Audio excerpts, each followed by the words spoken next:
Unmute yourself. Yeah, I caught that. Sorry about that.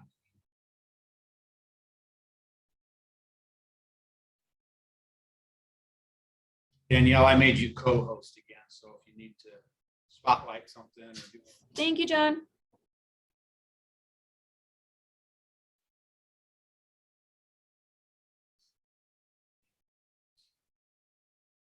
I need to share my screen too. When she swarms though, she just takes half of the bees with her, or how does that? 'Cause somebody's gotta stay back and take care of those new babies. So yeah, when let me They see come where I around was at. 1, 2, 1, 2, I 1. was wondering, number 2, I guess I'll say. Even numbers, odd numbers, yeah. So yeah, the brood nest is backfilled with nectar. The queen runs around, she finds these queen cups and she lays eggs in them. Okay, the bees are going to raise queens out of those cells. About the time those queen cells are capped, the original queen and about half of the bees are going to fly out and go find a new place to live. So it's usually, about the time that they're getting capped that the swarm will go out. So if you're inspecting your hive and you find capped queen cells, there's a pretty good chance that the original queen is already gone. So a lot of people will think as soon as they find queen cells, they can just start tearing them down and expand the hive so they've got more room and they've prevented the swarm process. Well, if they're capped queen cells, there's a good chance that you tear them all down and the original queen is gone. And now they don't have a queen, and they may not have a way of raising another queen. So that's one reason why it's not a good idea to tear down queen cells when you find them. It's, the queen and half the bees may already be gone. The other reason is even if you do catch it early and tear down the queen cells, it's probably not going to stop them from swarming. They've gotten far enough into the process that they're in that mode. And the only thing that will stop them from swarming is if you take part of the bees out of the hive and part of those frames that are all full of brood and honey out of the hive. And so now there's not as many bees in the hive. There's a whole bunch of empty space. And now the swarm instinct is gone. And you take the one frame that had the queen cells. And you would, you would take the frames that have the queen cells. So that kind of leads into the next thing. So, okay, to keep a hive from swarming, once it's started, we're going to take a bunch of these bees and a bunch of these frames out. What are we going to do with them? And what are we going to leave in the hive? So we're talking about making splits. So every frame that you take out, you can put in another box. And if you take a frame that has a capped queen cell, or it'll probably have multiples because they usually make quite a few. But you can take a frame that's got at least one capped queen cell and another frame that's honey, resources, maybe some capped brood, all of the adhering bees to both of them. That's the bare minimum to make a split, to make another hive. If you've got the resources, you might want to put another frame or two in there. But around here, and for me, that's about the bare minimum. It's enough bees to take care of that queen, take care of things until the queen goes out and gets mated and starts laying again. And that's if the queen cells are capped. Once the queen cells are capped, all of the effort has already gone into raising that queen, all of feeding them and all the royal jelly and all the resources and all of the activity. Once it's capped, that's all done. So 2 frames of bees are enough to keep it warm. If it wasn't capped, it might not be 2 frames of bees, might not be enough to keep that queen adequately fed until she's capped. So 5 queen bees all hatch out right after. So if multiple queens hatch at the same time, actually what will happen, one will emerge a little before the others, and she will start running around looking for the other queen cells, and she'll sting through the cell and kill the queen while it's inside. Sometimes multiple ones do hatch, and then they find each other and do a battle. Also, there's some research. I need to find some more on this. somebody has done some research and figured out that if the bees have 8 or 12 queen cells that are developing, even after they're capped, that a lot of times they will weed out the weaker queens, and the bees themselves will tear them down. So there's a theory out there that instead of cutting them apart and putting one queen cell in each hive, you should do multiples, and the bees will kind of decide which one was the better queen, and you'll get better queens that way. I haven't seen a lot on it, but I've seen some on it. So there are a few different situations where bees will raise a new queen. And when we're trying to intentionally raise queens or make increases, we use some of these, I guess I'd call it instincts, to our advantage. So probably the most common situation is emergency queens. And this is going to happen when something has happened to the original queen. So you pulled a frame out and didn't know she was on it. You accidentally pinched her and killed her, or just damaged her and she can't lay adequately. So the bees are going to sense this. If you killed the queen, they'll know within a couple of hours. If she's just not able to do her job anymore, I don't know, it might take a couple of days, but one way or the other, the bees will sense this and they'll raise an emergency queen. What they do in that situation is they're going to find a larva that's the right age. So that's a larva that's 12 to 24 hours old. It's been fed a constant diet of royal jelly already. Because remember, all of the bees get nothing but royal jelly for about the first 2 days. So these 12 to 24 hour old larvae are that age where they've had nothing but royal jelly. They're going to elongate the cell because, especially if it's old wax, they can't chew out the bottom very well. So they'll elongate the cell and they'll fill it with so much royal jelly that the larva kind of floats out, and then it ends up pointing down like you see in this picture here. Do you notice that this is kind of in the middle of a frame and it's in the middle of other capped brood? So this is one of the indications that it's an emergency queen cell. A lot of times swarm cells are on the bottoms of frames, and emergency cells are wherever there happened to be larvae that was young enough at the right time.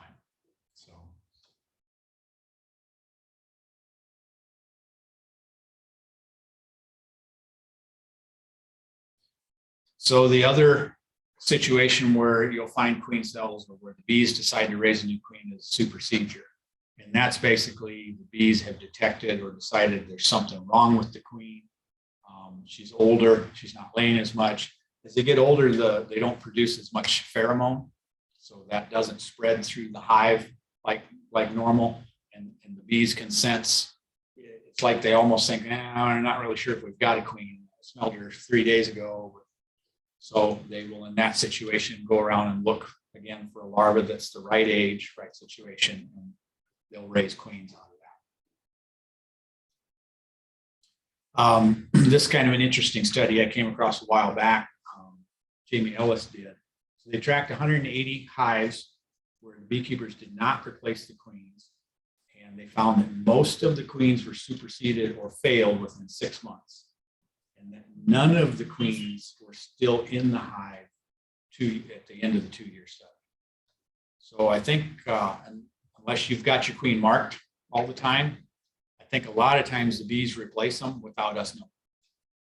And in a supersedure situation, the old queen can still be there and still be laying when they decide to raise a new one. And so there may not be a whole lot of lag time or a whole lot of diminishing population, because the old one might still be functioning while the new one is going out and getting mated. So timing is really important when you're raising queens. And it's also important when you have to replace a queen, or when your hive has to replace a queen because you injured her. So it'll be 24 days before the new queen will lay her first egg. And that's best case scenario. So it could take longer. So if you were in your hive and you killed the queen accidentally, the bees are going to start raising a new one within a few hours. And we'll call that day 1. So they'll find the 12 to 24 hour old larva. And that started as an egg 3 days ago. So it shaves a few days off of there. The rest of the brood is going to progress like normal. So from an egg to an emerged bee, it's 21 days. Okay? All right, so that means that all of the adult bees or anything that was an egg is going to emerge as an adult bee 22 days later. The new queen's not going to be able to lay any eggs, remember, until 24 days. And the bees that she lays aren't going to be old enough to emerge until day 45. So that's basically, it leaves you with a gap of 23 days where there are no new bees hatching that are replacing all of these bees that are dying. And remember, they live 4 to 6 weeks in summertime when they're really, really busy. So, 3 weeks out of those 4 to 6, you've got bees dying and nothing being replaced. So you can see how in just a very short period, a hive can really get set back if they have to raise their own queen and go through the whole process again.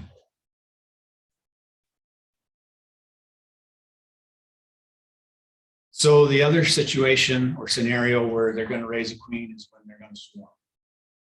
And again, that's typically when they're overcrowded.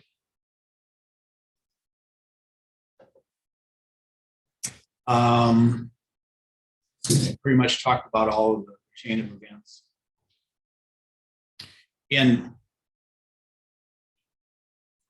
I started out the class by talking about a wild colony of bees out in a hollow tree. And so they start at the top of the tree in that hollow spot, and they build their comb all the way down, as far as they can get or as much room as they have. So in the winter, we know that the bees cluster up in that ball and they tend to move up, follow the honey. And in spring, in the beehive, they're in the top. You take the top off, they're in that top box. Out there in the hollow tree, they're in the top of the tree. And when it warms up enough, they're going to start laying, queen's going to start laying eggs up here. And they're going to move down as the bees are out and working and bringing in nectar. They're going to put that up above, and they're going to make honey up above, and the brood nest is just going to kind of keep moving down. And when they get to the bottom, they're going to run out of room to lay eggs, and they're going to swarm. And the top is all full of honey. So the original colony is, all set up and ready to go, and they can afford to send half of those bees out and start a new colony. In a managed beehive, you have a very similar situation. In the winter, they move up into the top box, again, following the honey, following the warmth. And when spring rolls around, that's where they're going to be. That's where they're going to start raising baby bees. And as it gets really warm and the apple trees bloom, they'll move down. Some people reverse the boxes, so the empty box is on the bottom. Before the bees get in it, they'll put the empty box on top. Same thing will happen. The bees will move up and raise bees up there. So same thing, they fill up all the available space with honey. And if you don't put a box on top to give them more hive, they're going to get overcrowded and they're going to swarm. So just, the difference between the colony out there in the trees and the managed hive is you've got the ability to give them more space. Out there in the tree, they can't add any more space. But there's a lot of similarities. A lot of the things that we do with the beehives, we're doing it because of what would happen if we weren't intervening.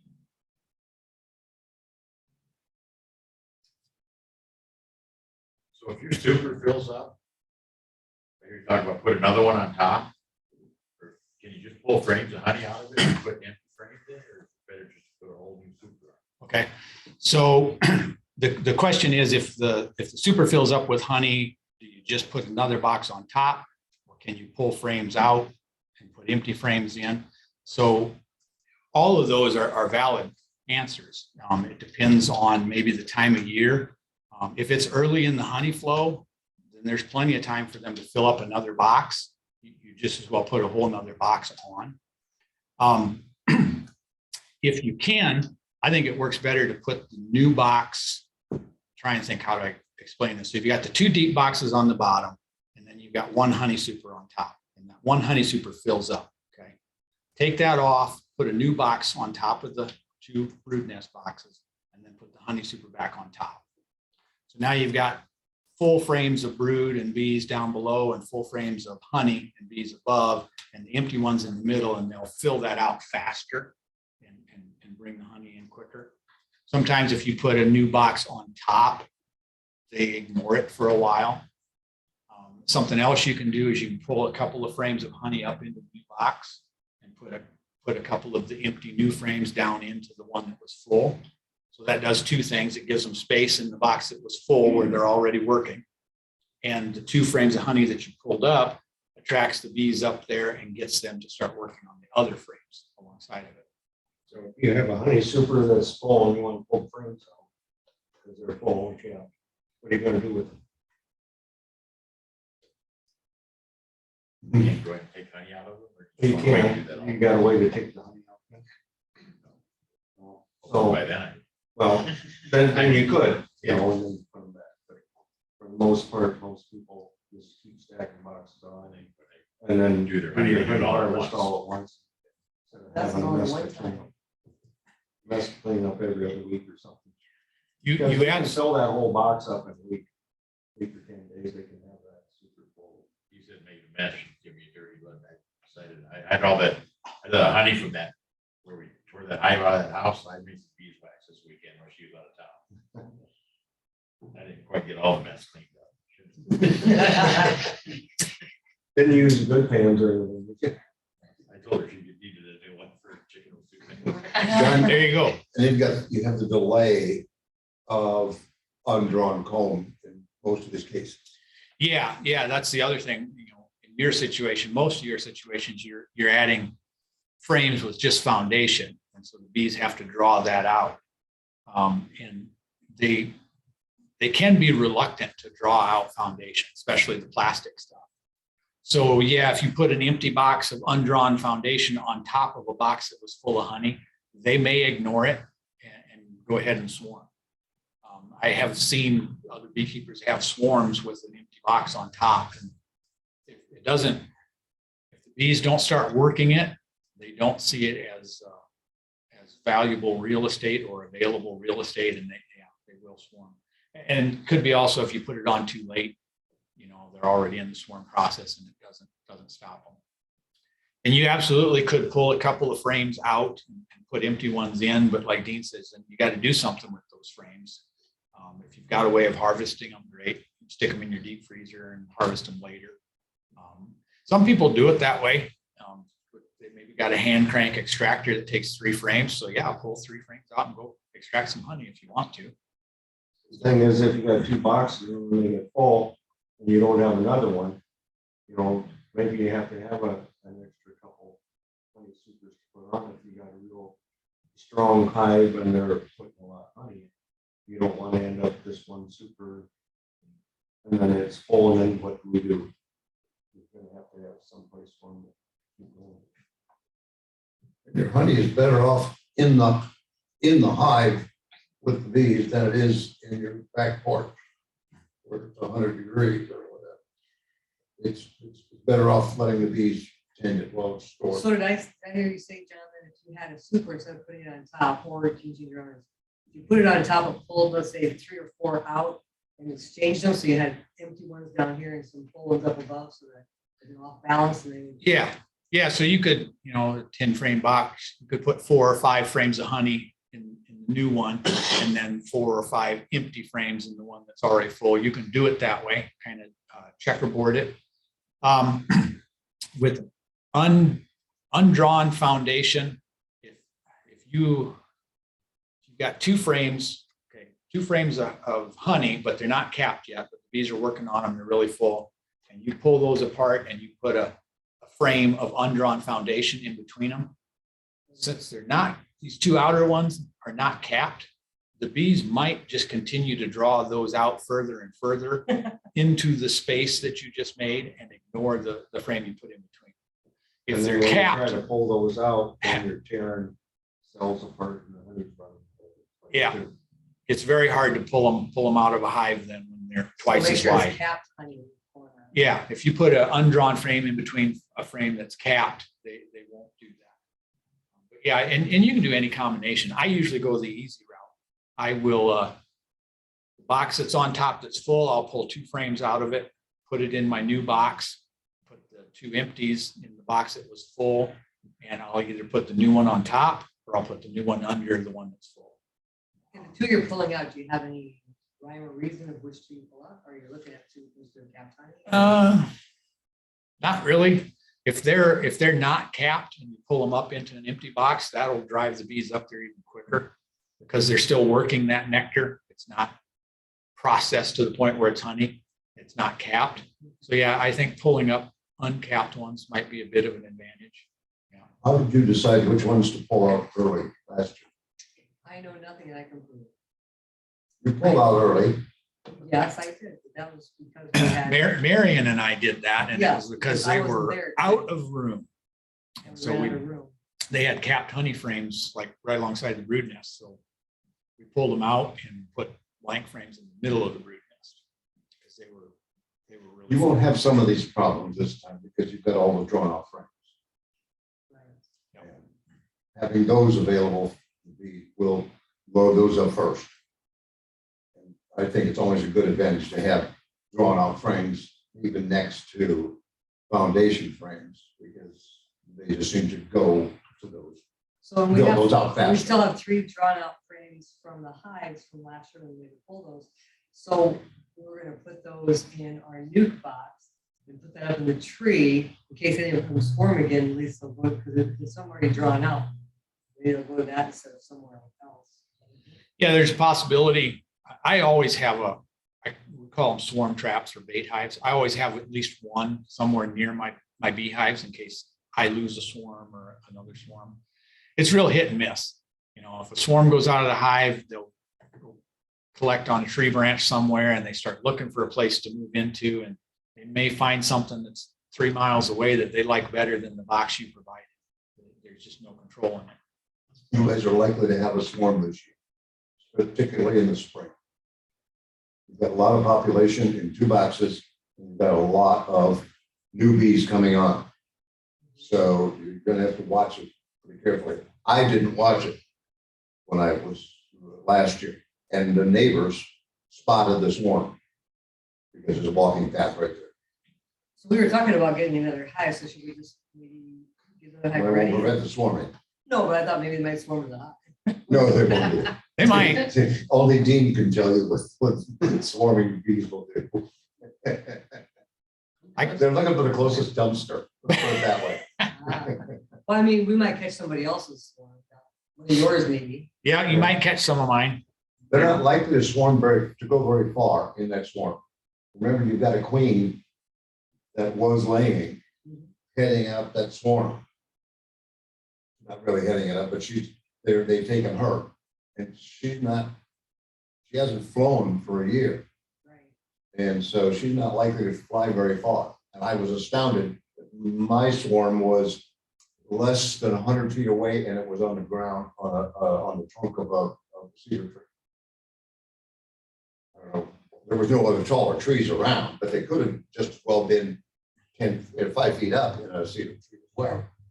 But That's why we figured we use those 3 frames, put them in one of our nukes, because we have 2 of those, you know, they're 5 frames, and then we put 5 frames in, but 3 of the used ones. The drawn ones. You just want one. As far as for a bait hive, yeah, one is good enough. And So you don't put 5 frames, you put one. We put 5 frames in, Oh, but just just one one withdrawn cold. one withdrawn But you comb, also 5 want a empty. deep box. We're talking about honey supers that are. Well, these medium nukes are frames. deep because they're the regular hive. Same 3 sizes. Oh, no, mine are the regular size of the You have hive. deep boxes and you have. This is a deep nuke then. Deep nuke. The swarm trap will be a deep box, Yeah, so my nuke boxes are deep. yes. Okay. But your honey supers are not. Right. She's talking about the frames we pulled out of the brood nest that were full of honey. Yeah, I I have believe. 3 of Oh. those that are already built out. You pulled out the brood nest honey?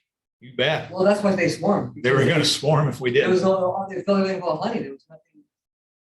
And that was in like the first week of June. I just remember it was 98 degrees. If that gives you any timing. And I think I was working on some concrete, so yeah. Well, if you're getting new bees, you still got the honey frame, So that the- the frame of honey. You extract No, it. we extracted, they still, Okay. they're still drawn out, it's not 3 of them. All right, so we're talking about getting into the hive and you discover, okay, they're starting to swarm or they've got queen cells or they've got capped queen cells. So if you're not going to prevent them from swarming by destroying the cells, just want to take advantage of the situation and make some splits. So don't move them, any queen cells, even if you're just inspecting, don't move them very much if they're not capped. They're really sensitive until they're capped. They're still sensitive even after they're capped, but they're safe to move once they've been capped. That and the fact that it takes a lot of bees to raise quality queens, so you wouldn't want to move them until they're done and have been capped and are mature enough that they don't need a whole lot of bees. So I've said it before, at that point, you can take one frame with capped queen cells and bees and one frame of some kind of resources, honey, pollen, brood, just maybe not a whole lot of open brood, capped brood, and the adhering bees, and you can start a new hive with it. You can put it in a nuke box. You can put it in a full-size hive, and it's maybe a little too much space, but it'll work. So it's a good idea to have some extra equipment on hand because this is most likely going to happen to you at some point. So if you've got a couple of nuke boxes, you can take 2 frames, put them in 2 different nuke boxes. So now you've got the original hive is still left over. Leave some queen cells in the original hive because if they're capped, there's a chance that your queen flew off already. And then you've got your 2 nuke boxes that you put 2 frames in, and now you've got 3 where you only had 1. If you're able to find the queen in the original hive, then you know that she didn't fly off. In that case, you could take all of the capped queen cells out and make splits with as much resources as you have equipment and resources for. So the next thing you want to think about is you probably don't want 8 new hives, but you're not going to get 8 new hives out of it. So the law of averages is that not every queen goes out there and gets mated successfully. Some of them don't make it back from the mating flights. Probably 25% of them don't make it back from mating flights. And then of the ones that make it back from the mating flights, maybe 25% or more of those will turn out to be not very good queens. So if you make 4 splits, you may get 2 good queens out. Sometimes you might get all 4, sometimes you might get 0. So the idea here is you're making probably more splits than what you want, but that's probably more than what you're going to end up with in the end. So once you've got your splits made up, the queens are going to go out and get mated. What did I say? It takes 24 days before they start laying. So you can, at some point, you'll be able to evaluate, is the queen laying? Am I seeing eggs? Am I seeing babies? And then once the bees have gotten old enough that you're looking at capped brood, you can kind of evaluate the laying pattern and tell, okay, I think this is a good queen, or maybe it's not a good queen. The ones that didn't come back from the mating flight, and the ones that you decide are not good queens, you can take those frames and the bees, and you can add them into the boxes with the queens that were good. So you may have split them into 4 new hives. You only get 2 good queens out of it. You pull all of those bees back into those 2 new splits, and they're twice as populous as they were. So that's one of the reasons why 2 frames works, because you're probably going to have some resources you can pull back into them. And again, if you've only got enough equipment to make 2 splits, if you got enough frames and bees, make them 3 or 4 frames in the splits to give them a good start. If you're fortunate, those can build up enough in the honey flow that there'll be a full-size hive come fall, and they'll survive the winter, and you've got new bees in the winter. If they don't build up that much, you can talk to one of us more experienced beekeepers. There are ways to get nukes through the winter, and if they get through the winter, then you've got nukes in the spring, which they can really take off come spring if you get them that far. So it's something to think about. Have some extra equipment around. When you get nukes in the spring and they come in those kind of plasticky cardboard boxes that they don't want back, hang on to those, because you can use those to let these queens go out and get mated. don't know that you could use them for a whole year. And I definitely wouldn't try and overwinter in those plastic boxes, but you can definitely use them for mating nukes. Jim, Yes. All of this that we just talked about started only works if you are inspecting your hives regularly and see these transitions happen. If you waited until any of these events happen, it's too late. You need to watch this progression happen where, oh, it looks like there's some queen cups in there.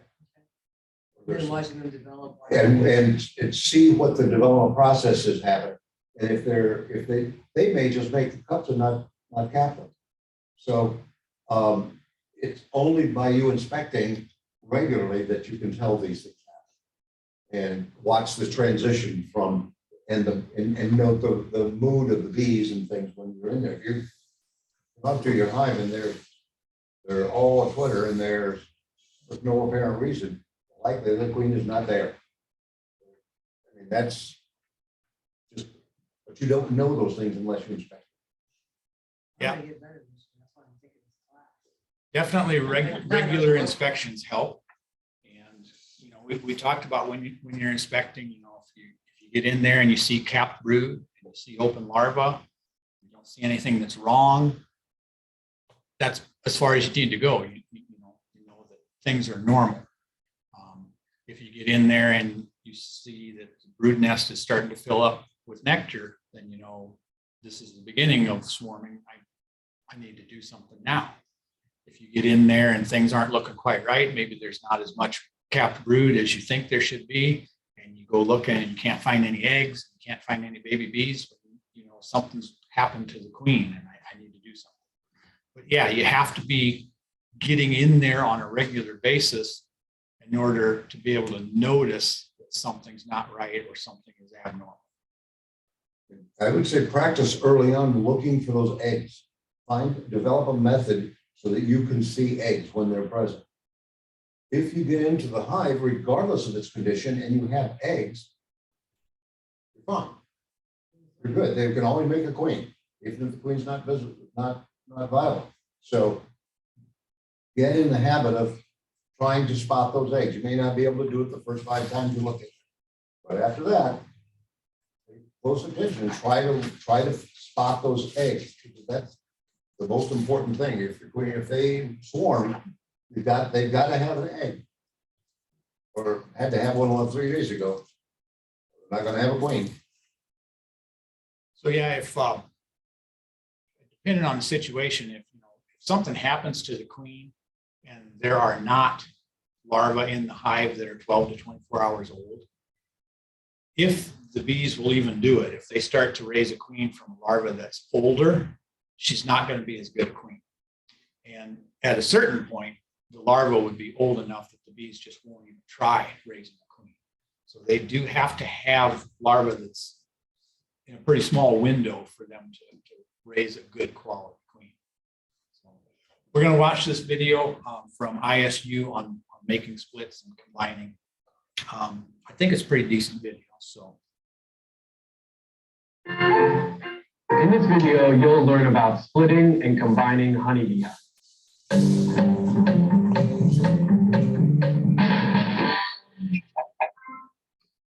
Splitting and combining hives is something that every beekeeper has to do. And there's a lot of great reasons to do it. It's a great way to manage your hive population. It's a great way to increase or decrease the number of hives that you have in your apiary. And it's also a good way to control for swarming. Splitting a hive refers to the process of dividing a larger hive into 2 smaller hives.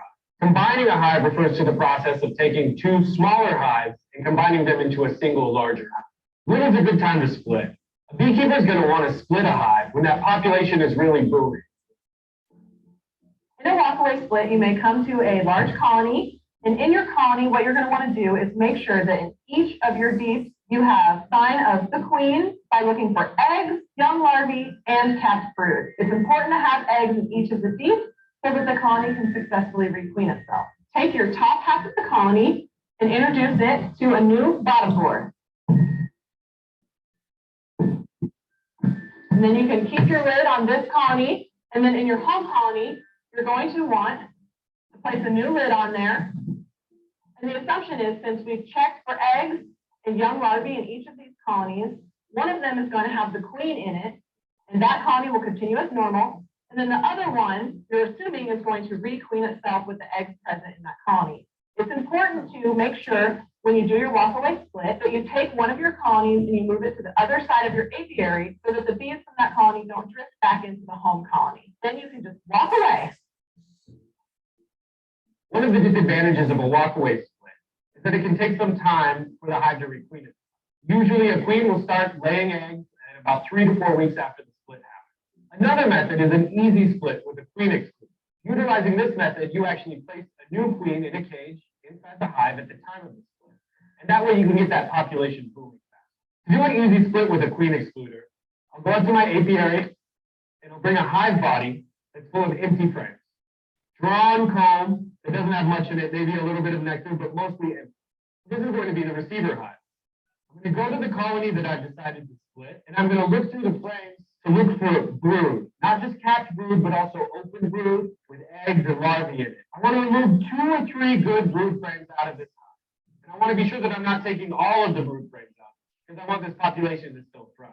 As I'm removing brood frames, I'll gently shake the bees back into the colony. That way I can ensure that I'm not taking the queen with me and putting her in the new one. I'll remove 2 or 3 of those brood frames with the intention of putting them in the receiver colony.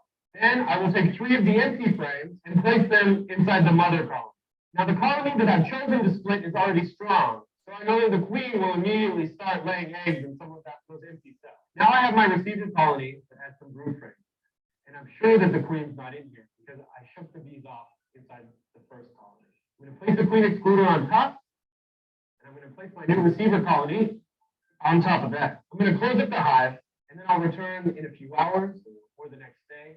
In that time period, the hive is going to fill up with bees, but not the queen, because the queen excluder is in place. At that point, you'll be able to return, remove the receiver colony, and place it on its own bottom board. Now I split one hive into 2 hives. But this hive still needs a queen. So I'm going to take my queen in her cage and place her in here. Now remember, you can't place the queen directly into a colony or the colony might reject it. They need time to get used to her pheromones. Now I'm going to move the receiver colony to the other side of my apiary. The farther away you can get the colony, the better, but I would aim to go at least 10 feet away from your home yard colony. With the mother colony, don't forget to remove the queen excluder and put the lid back on.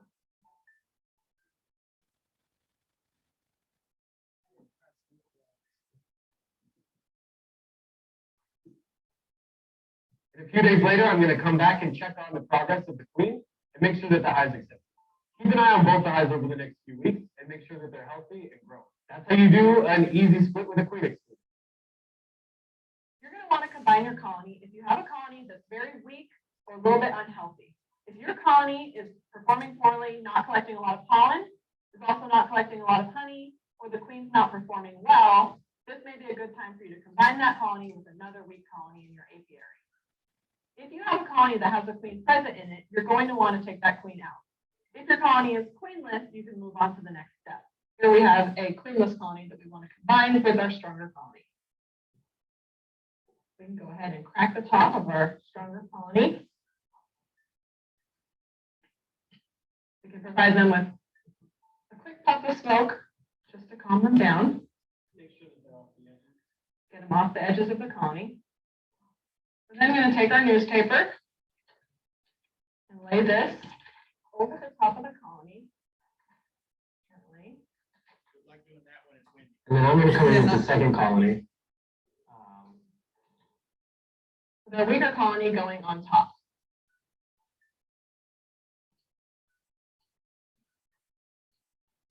It's going to take 2 or 3 days for the bees to eat through this paper, allowing ample time for the pheromones from this colony to merge with this colony so that the queenless colony on top will accept the queen at the bottom. They can't get out of top. That's combining a hive. Nice job. You can combine your colonies anytime during the season if you have several weak colonies that you want to give an extra chance to survive. But the most common time for combining colonies is actually in the late fall prior to going into the winter. The reason for this is that you want all your colonies to be strong enough to have a nice large cluster of bees in order to survive through the winter. So taking your colonies and making one colony or two colonies into one nice large strong colony can help them have a better chance of getting through the winter. Thanks for watching this video. We hope that you learned something. And if you have any questions, please feel free to leave them in the comments below.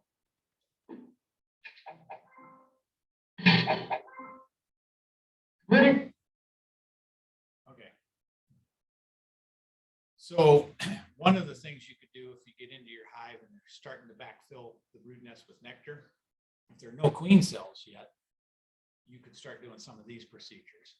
If you don't think you can add supers and give them enough space, or let's say you discover this and you're going on vacation for a week, you could probably make a walk-away split and prevent them from swarming.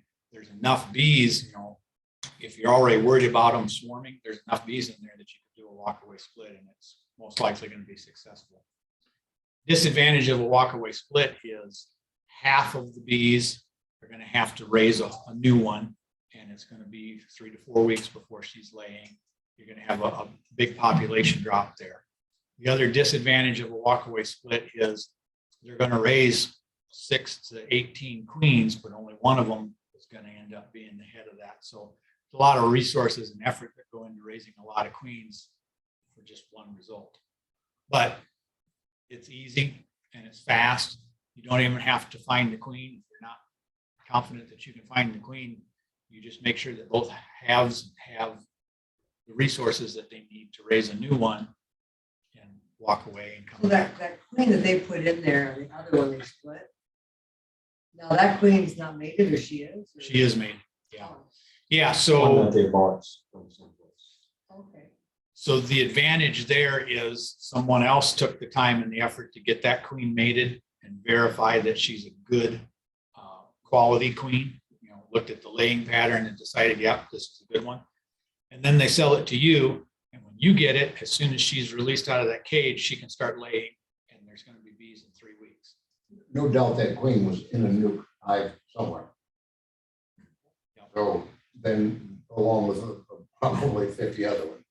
And then when you ordered your queen, then they went and got one out there. And you're gonna have to pay the $35, $40. But If you didn't need the 3,000 or whatever bees, and that's not a bad thing. To do just the queen thing. Right? Say that again. If you didn't need the 3,000 bees that goes along with a set of Right. bees or whatever. Just buy the queen. Queen is, Oh, yeah. So yeah, if you're an established colony, I mean, I bought 4 queens in my time. okay. So, and 3 of them were in 1 year. So it just, one came from John, the other ones came from Labs, I think, over. So if you were to say smash your queen, like, oh my God, there's that dot, there's that smashed dot. Could you just call somebody, they, you know, it's queen for sale, and just put a queen in there like that? You could, depending on whether you needed to or not. If you've got plenty of bees and eggs, Okay. they're going to make one as soon as that queen's missing. But as they pointed out, it's going to be 3 or 4 weeks before She's just laying. she starts, it goes out, it's born in 21 days and then, or in 18 days, and then gets mated. So I've mentioned this before, when you get advice, you have to think about where it's coming from. You know, sometimes it's on YouTube, you have to figure out what part of the country. Okay. So when you ask a question like that, I pinched my queen, what should I do? Well, sometimes that depends a lot on the situation. By the time of year, too. What time of year is It's fall, you don't have absolutely. time to. Yeah, if it's fall and that happened, and there's just not enough time for your hive to raise a new queen and for that to all happen and population to be good and healthy to get you through winter. Now, if it happens in the spring and it's a good populous hive, you might just, let them raise a queen. It happens in the fall and you can find somebody who's got a replacement queen, I'd say spend the $35, buy a queen. She can start laying as soon as she gets released. or depending on the size of your hive too, if it's a smaller colony, that's where you can combine it with that. There you go. Yeah, you accidentally kill a Especially queen in a fall, small winter hive. time. Yeah, yeah. And if you have, even if it's middle of summer, but this hive is small, it's probably not going to do real good at raising a queen. It might raise a queen, but she might not end up being a quality queen. It takes a lot of bees to raise quality queens. So like when we do it intentionally, we literally stuff as many bees as we can physically fit, even overflowing out of the hive to raise all those queen cells. Because I mean, it's I don't remember how many days it is that they're actually feeding them, like 6 days, but it's intense and it takes a lot of bees, and the amount of royal jelly that the queen gets has a lot to do with how good a queen she's going to be the whole rest of her life. So yeah, a lot of it depends on the situation, the time of year, and what's going on in that hive when you accidentally killed the queen. Did you notice, or did you figure out what was going on when they made the split where he shook all of the bees off of 3 frames of brood and put them in a box, and then he put that box above a queen excluder? Any speculation on why that works or what's going on there? He wanted more bees to go up, didn't he? And which is, didn't want the queen. He didn't want to get the queen and didn't want to take the time to find her. So by shaking all the bees down below, you know the queen's down below. Yeah. You put the queen excluder on there, that means she can't get up into the upper box. The other thing though is by pulling up 3 frames of brood and then you put that above the queen excluder, the nurse bees are drawn to that brood. So they come right up through the queen excluder and they start taking care of those baby bees. If it was just honey and capped honey, it might take several days before they work their way up in there and before you got a 50-50 population. So that's a good way to get started and make a split, is to put the empty brood frames up above a queen excluder, and literally the next day it's ready to go. If you've got a queen like they did, you can put it in the next day. You know, it's a little bit involved. You got to go out there one day and make that box. You got to go up there the next day to pull it off and put a queen in there. You got to go back 3, 4, 5 days later and see if the queen is released. But it's a pretty foolproof method. Yeah. And that last example where you put the newspaper in there, did that hot box have any ventilation? You know, I wondered that, and you asked, can those bees get out? I don't know if it had a vent hole or an opening or anything in the top. But if you're doing this in the fall, it's probably not hot enough for ventilation. It's too big a deal. I've done newspaper combines, and all of my hives have a top entrance, so the bees can come and go out of the top. It still works the same. Doesn't seem to have Especially if any you have an effect. air cover, you know, they had migratory covers on that. Which if you have an air cover with the, you know, the knobs on it, you know, they'll be able to get it. Yeah, those covers in both of those videos were different than what you're probably used to. They call them migratory because they don't overhang on all 4 sides, so they can push the hives up tight against each other when they put them on a pallet. And I think the other thing is you can stack hives on top of those, so you get like too high on a pallet load.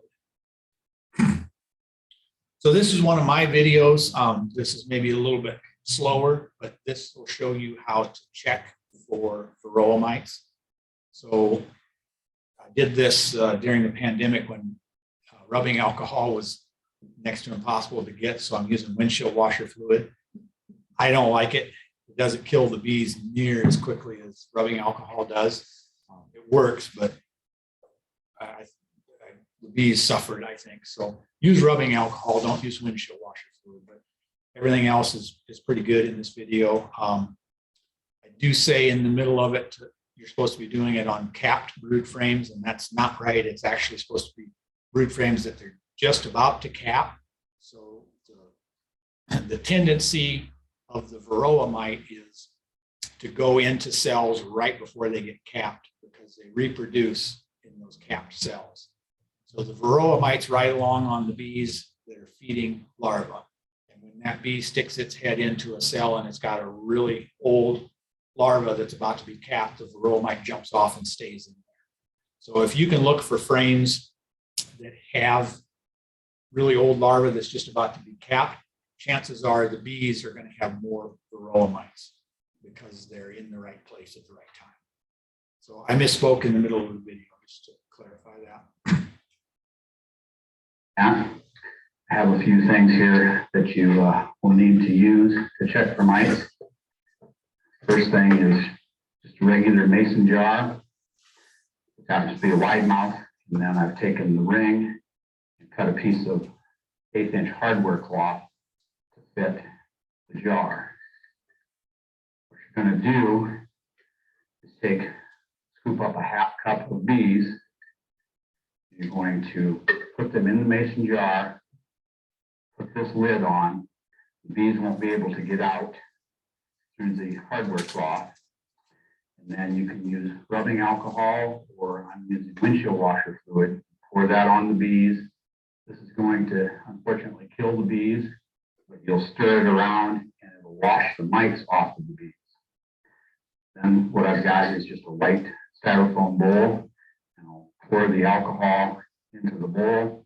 The bees will stay up above. The mites will end up in this bowl. And since it's white, it's fairly easy to see the mites up against the white background. In order to get the bees into the jar, this Rubbermaid tub works pretty well. You just take a frame of bees, knock them into the tub. Then you can use this 1/2" cup to scoop up a 1/2" of bees. Somebody has done this multiple times, counted, and they say that a 1/2 cup of bees is roughly 300 bees. So you have an idea of how many bees you get in each sample. Something else that's handy if you're going to do several washes in a row, if you have a second jar and a strainer, you can pour the windshield washer fluid through this. The mites won't go through, and you can reuse your washing solution. I already have a frame of bees here. Important to look for a brood frame, because the Varroa mites are mostly concentrated in the brood nest. They're going to be on the nurse bees. They're not going to be so many mites on the field bees.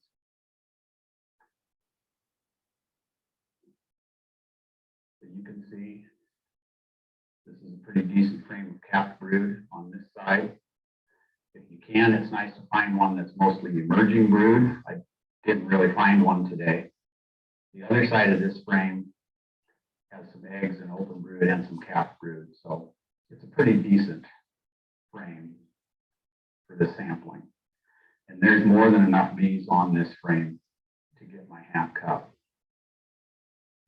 Definitely want to make sure you look the frame over thoroughly and make sure that your queen is not on this frame, because the bees that you end up sampling are going to die, and the last thing you want is to kill your queen. What I usually do is take the frame and knock it into this tub. The first thing you'll notice when I do that is quite a few of the bees fly up, and those bees will fly back to the hive. They're field bees. They know where the hive is at, and it's actually an advantage because we don't want so many field bees in our sampling. Again, we want nurse bees. So when I knock the frame and the bees fly up, that's good. They'll fly back to the hive. They're field bees. We'll get them out of our way. Most of what stays in this tub are nurse bees. And then once you get them in the tub, you can shake it around and spread them out, or just let them walk around. It gives you another opportunity to double check and make sure that the queen is not in this frame. So I'm going to go ahead and knock the frame into the tub.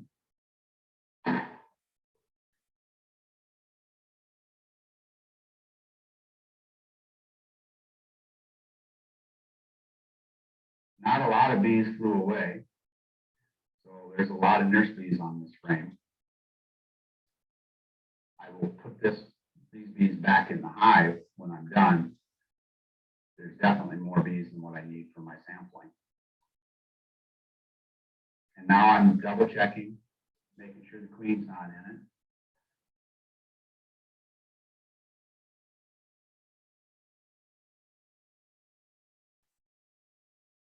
Maybe we'll stir some of them up and let some of those fly back to the hive, because there's more bees in that sampling than what I really need. I'll give them a little time, let them spread out a little bit. Makes it easier for me to double check. and make sure the queen is not in there. Something about that white tub does make it a lot easier to spot. I think Phil was saying that he found a queen in the white tub doing it that way, so. This measuring cup fits in the corner of the tub fairly well. So it's pretty easy. Take the tub and knock the bees down into that corner. And then scoop up your half cup. And you can even level it off a little bit. There's no sense in getting more than you have to have. Now I'm going to put them in the jar. Put that lid on top.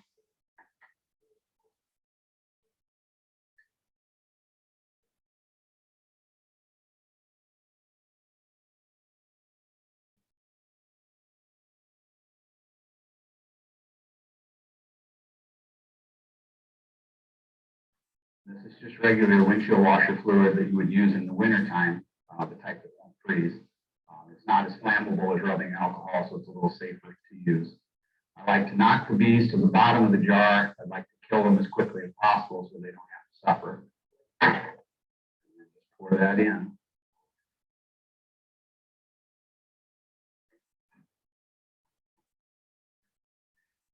And you start swirling them around. If this was a powder sugar wash, there's a certain amount of time that you're supposed to do this. For alcohol wash or windshield washer fluid, I think 30 seconds is probably enough. But you just as well make sure that you do it thoroughly. You kill all the bees. You just as well make sure that you agitate things enough that the Varroa mites are actually coming off of the bees, and you'll get a good sampling.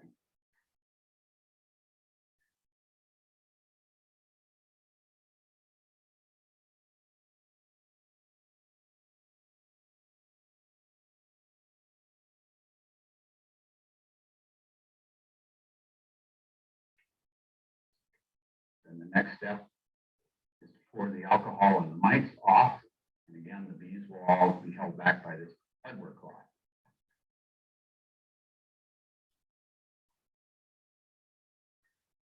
And to make sure that you really get the mice out, you actually want to shake.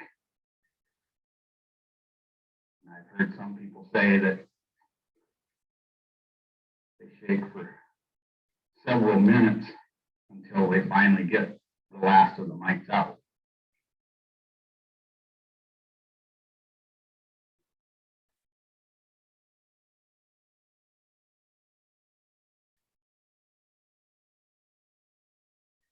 I'm not sure why I give it a quarter turn. Some people will take this sample when they're done and put it in a Ziploc bag and Yeah, seems like freeze the right it. thing to do. In the wintertime, they'll go back through it, maybe count the bees to see if they got 300, Did you see count if there's those? any mites that they No. missed. I've never counted. Dean has. Another thing you can do is spread them out on the hive top, get another good look at them.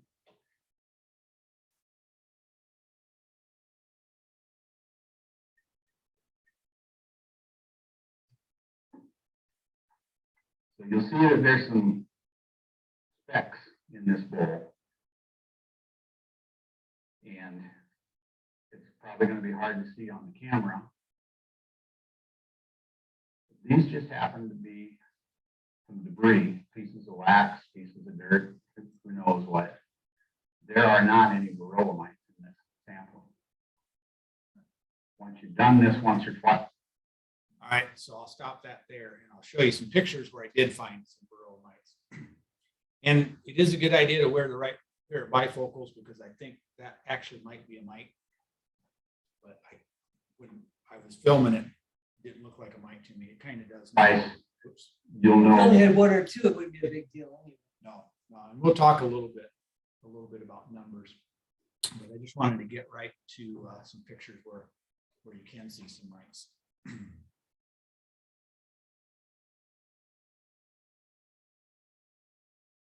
So there's a picture of the bowl. Let me share that.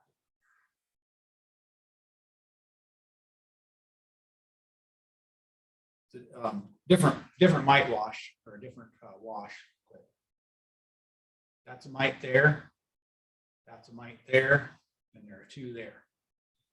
And then the rest of this is just pieces of wax, dirt, debris.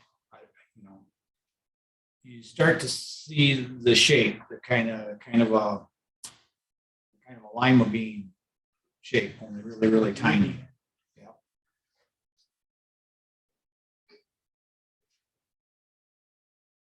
There's one on the end of my finger. Oh, that looks big. It's really zoomed in close. Dave was talking earlier about getting good at finding eggs and resources. Your cell phone can be really, really handy for finding eggs, but you have to take a picture and then zoom in on the picture. It works pretty well for me. In this case, it's zoomed in as far as I could with the phone, and then and took a bunch of them until I got one that was clear. That's, I don't know, head of a pin, a little bigger than the head of a pin. They're not very big, but you can see it's got legs and mouth parts on that one end. The little fuzzy hairy things. And there's a couple of really good pictures. They're not mine, but they're better than mine. So there we are. So yeah, you were asking about the number of mites. That's one of the reasons why we use a half cup, is because there's supposed to be 300 bees in a half cup. So you have a consistent sample, and then each time you keep track of how many mites you've got. So if you've got 3 mites and there's 300 bees, that's 1%. There's kind of a rule of thumb out there. Most people, if there's 6 mites, and that's 2%, that's the point when most people will start treating. What do you use, Dean, as far as a number of mites? Like 3% usually. 3%. So you're talking 9. Okay, so 9. Yeah, 6 or 9. But usually when I check, there's either 2 or 3, usually, unless it's the big one that you might have 15 or 20. Sometimes that seems to be the way it goes. Most of them have 2 or 3 or 4, and then several of them get up to 17 or 20, and you stop counting because you're just going to treat. It doesn't matter how many over a certain amount. Yeah, and then somebody was asking earlier, are the really bad hives always side by side? You would think that they would be, but that's not always the case. I've had 20 mites in one hive and 2 in the one alongside of it. So they definitely do. The bees kind of get in the wrong hive sometimes, and the mites definitely do migrate by location, but it's not always the case. It's not always. You don't kill thousands of mites in a day. I mean, thousands of bees in a day when you're testing. That just seems so sad. It does seem sad to kill, the 300 bees per hive to sample. So as new beekeepers, there's a couple of things there. You might be reluctant to test for mites because you don't think you can find the queen. You want to make sure you don't kill the queen, and she's pretty valuable. The other is you may not want to sacrifice the bees. So if that's the case, assume that you have mites and plan to treat for them. If you don't want to, or if you're afraid to do the test, or for whatever reasons that If your hive isn't that strong, the gates are yes, 300 could be a lot. if your hive isn't that strong, and there is a lot on there, you're gonna have all of them dead. I mean, Anyway. but I'm just saying that if Yeah. you just treat them like they had mites, then you're better off than killing 300 and then go, yep, have mites. But there's no reason to treat them if they don't have mites. But if they're a small colony, you gotta kill a third of the colony off. Just to have mites If, around. if that was a third of the colony's gone anyway. well, depends on when you're treating or when you're testing. So in the early spring, like when you just get a package, you probably don't want to test a package for mites because it's going to kill a lot of bees. But the other side of that coin is the bad thing about just assuming that you have mites and always treating is the mites are able to build up a resistance to the treatments. And so if you're treating when you don't have to, it gives them more of a chance to build up a resistance. And eventually our treatments don't work. So it is a good idea, I think, to learn how to test for them, to get confident enough that you can find the queen and test for them and come up with a threshold and treat the ones that are over the threshold and don't treat the ones that are below it. But then the other kicker is you kill 300, see if you needed to treat, so you do treat them. You really need to kill another 300 when the treatment session is done to see if it really worked. Yeah, after you've treated, after the treatment is supposed to have run its course and had its effect. You know, the way technology is, why can't they focus something that's got a little mite detectors? They do. Or mite.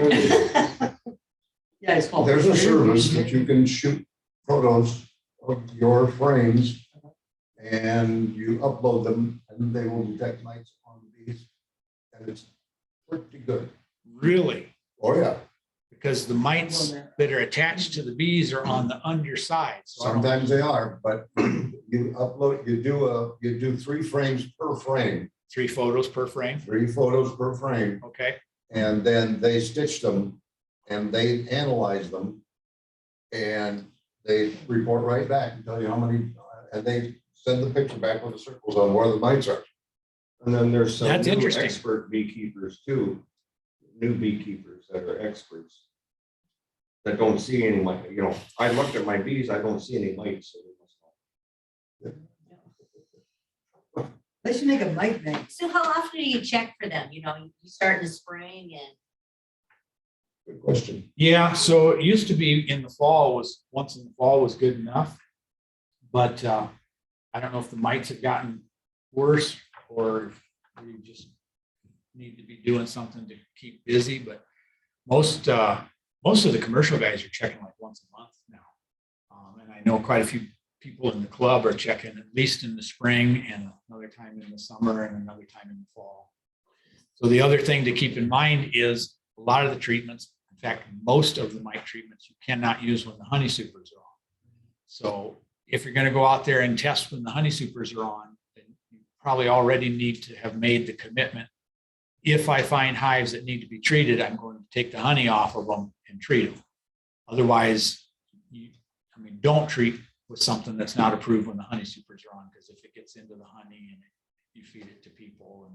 And if you have honey supers on, if you got 2 or 3 honey boxes on, that means taking those off, setting aside more work to get down in the brood box where the nurse bees are, to get your sample of bees to do your test, and then put all your honey boxes back on again, which you're going to treat anyway. Sure. So it makes sense to me to treat in the fall before going into winter, so you don't overwinter these mites, right? So the fall is a really good time, early fall. So one of the things a lot of people are doing around here lately is trying to get the honey pulled off at the very beginning of August, because the nectar flow has dropped and they're not bringing anything in. They're not, most years, they're not going to make any more. So you get the honey pulled off the first part of August and start working on harvesting it. And then you can test right away, first part of August, middle of August, and start doing your treatments. So the bees that raise the bees that go through the winter need to be healthy. Because remember, the bees that go through the winter are different. They have different fat bodies, and they don't die in 4 to 6 weeks like all the other bees. So when they're raising that crop, and that's August and September, that's when you want to have the healthiest bees, so that they're raising healthy bees that can survive all winter long. So the other important time to check and possibly treat would be in the spring, because the bee population is at its lowest. And it's not really the bee population, it's the way that the mite population builds. They kind of, instead of going linearly in straight line, they go like this. And so 9 mites in a hive in the spring can turn into, I don't know, 1 million come fall. But if you can kill 8 out of those 9, think of how big a difference that will make when fall rolls around. So it's a good idea to check early in the spring. And I believe some people are using different thresholds, like Dean's 9 mites in the fall. There's a lot of mites in the fall. 9 mites in the spring might be astronomically high. And so you may want to adjust your threshold. Or if you don't want to kill the bees and just want to assume that you have mites, then treat in the spring is a good time because it knocks them back. The bee population takes off in the spring and the mite population lags behind. And then in the middle of the summer, the bees kind of start to level off and the mite population continues to go up. So then you get into a situation where there were 3% mites in the hive, but the bee population levels off or starts to drop and the mites go up. And now instead of 3%, you got 6%, 9%, 12%, a lot more bees that each have a mite on at this point. So yeah, I think spring and fall are really good times. And I probably should start doing it 3 times a year, but I know a lot of people are doing it multiple times, more than that. And the treatments can, some like the apple bar strips, you put them in between the frames, they're supposed to be on there for 42 days. So if you're wanting to put your honey supers on, you can't put those on until those strips are out. So you gotta do your calendar back up. With that same way in the fall, you take your honey supers off, get your check and start treating them right away in August. You don't want to start treating the mites in October and November because then it's getting too cold for some of these chemical things to work. Yeah, that's definitely something you've got to think about too. Different treatments have different effective temperature ranges. So I tend to use, somebody help me out, ApiGuard. That's the thymol-based one that's in the little foil cups, ApiGuard. There's a lot of similar brand names, and the active ingredient in this is thymol. So it's what's in thyme, the herb that you put in the stuffing. It's a lot more concentrated. So that one works good in the fall, but it doesn't work good once temperatures get below, I think it's 60. So timing there is I have to make sure that I get it on there in August and September before it cools off. Some of them, if you put it in August when it's 95 degrees, are going to work too hard or too well, and they're going to kill the bees and hurt the queen.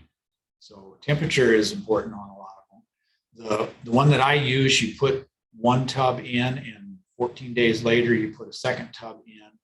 And I don't remember if it's 14 days later or 21 days later, you pull it all out and throw it away. The strips that Dean was talking about, they're like 42 days.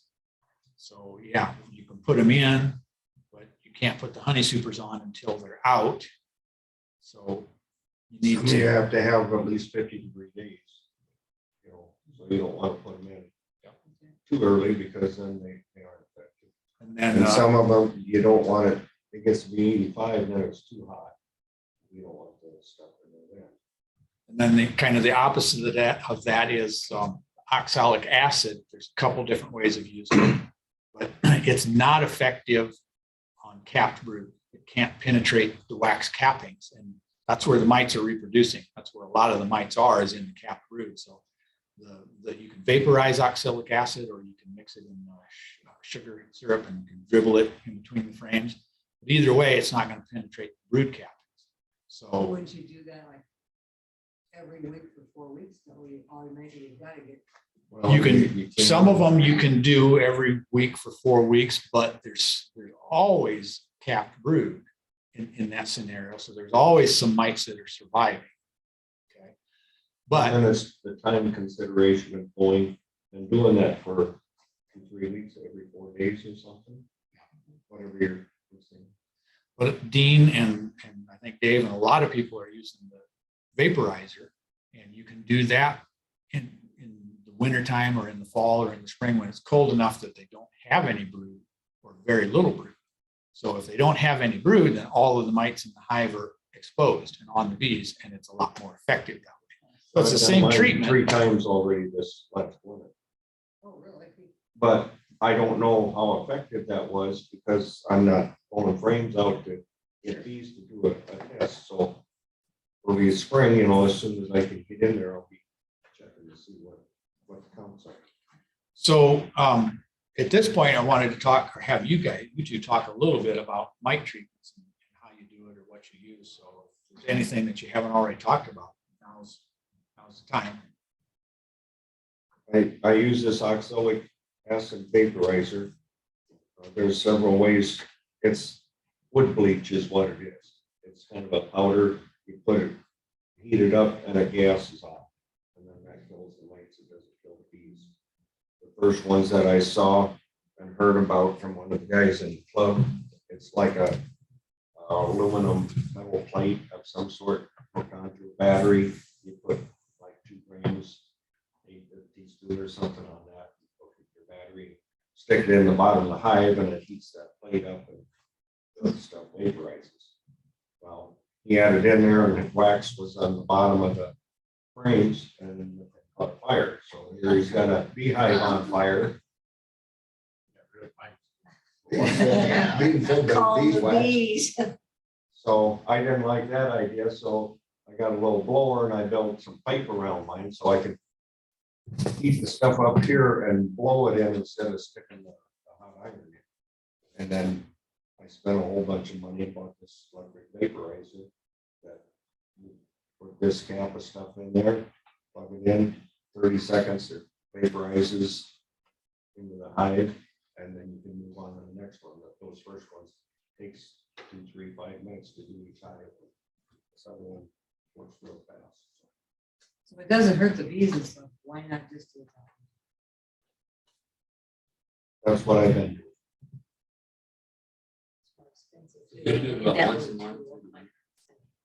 When it was, like a day when it's 50, 60, 50 degrees and the bees are out flying, if they're in their cluster in the wintertime, it's not going to be effective because it's just going to hit the bees on the outside of that cluster. But when it's warmed up and the cluster is kind of broken apart, you can put this vapor in there and it kind of spreads through the colony. Is that where you drill a little hole in the back? Can you do that any time of the year, as long as it's not super on? You could. But then it's just like all this other stuff, the bees or the mites build up a resistance to it. I don't know how they can when you kill them and stuff, but is that another thing that's not going to work? And with this stuff, you need to have a respirator and goggles and everything. It's real nasty stuff once it's vaporized. So some people mix up a solution, a liquid solution, and dribble it down the frames, in between the frames. And then that liquid solution with this oxalic acid kind of goes down across the bees, and then they rub against each other. I've done that once. There's, like everything else, there's 10 ways to do all this stuff. So in other words, if you use one treatment one time, maybe a couple of years later, you should go on to a different type of treatment. That's a good plan to alternate every other year. I tried to do that. I used the thymol based 1 year and then the oxalic acid the next year. And I heard the state apiarist a couple of years ago say Formic Pro is the thing to use. So I got the Formic Pro, which is a formic acid. It's like a pad of some sort, really stinks bad. Put that in there, well then I lost a queen from that. So I thought, this isn't the thing to use just because he said so. Well, it might have killed the other mites in the other one, but a bad experience, I lost a queen. So there's no real good answer. Dave, what's your My preferred method would be to vaporize with oxalic acid in the spring and then put the 8-bar strips in, extra plastic, light plastic strips. And leave those in for 40, like being said, for 45 days or so, and then let them go through the honey seasons, and then repeat that again in the fall. Now, we didn't do the 8-bar strips this year on yours, but I did vaporize them 4 times in over a 4-week period. We'll see what happens. But I did yours at the same time I did mine. Yours are contaminated by John's. He lets all his mites loose and go to your house. So that's what we're dealing with there. So you test for your mites, and let's say you got 3 this, the first time you do it, you're gonna assume they're gonna get worse, right? I mean, Most people why would wouldn't they? Well, That's true. That is absolutely true. that's a whole can of worms. So I'm trying to raise queens. Mhm. So I don't want to try and raise queens that have to have treatments to survive. I want to try and raise queens where the bees can deal with the mites on their own. I can't breed bees that can deal with the mites on their own if I treat every single hive. So there's, and there's some theories out there, and maybe there's some evidence that some bees are better able to deal with the mites. There's 2 different things. There's mite tolerance and there's mite resistance. So some bees can tolerate the mites and coexist with them better, and some bees resistant actually find the mites and haul them out or kill them or do different things to make the numbers go down. So there You're on are. mute, Jim.